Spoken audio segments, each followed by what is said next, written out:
манай улсад жоо валютын ханшаал жоо тогтвортой байх хэрэгтэй гэж байна.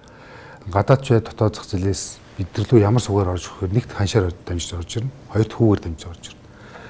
Тэгээ яг бид нар дотоод хөвгөө төгрөгийн хөвгөө дотроо бол хайцсан шийдэж болно. Гэхдээ нөгөө бид нар ханш өсөд байхаар нөгөө төгрөгийн зээлээ барих нь бол бид нар долларын ханшин дээр долларын хүн дээр ингэ зөксөлт хийж байгаа шүү. Одоо бид нар захиргаалтаар аваа яваад байгаа шүү дээ.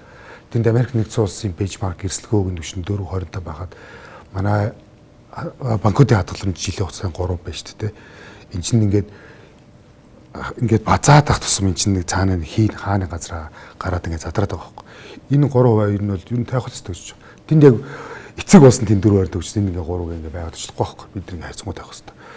Тэгээд зарчмууд одоо юу гэдэг юм бид нар долларын ханшаа үнэхээр тогтвортой байх хэвчтэй. Одоо гадны хөрөнгө оруулагч нар манайх руу орж ирэхдээ тэднээс нэг их өгөж өсөхгүй шүү дээ.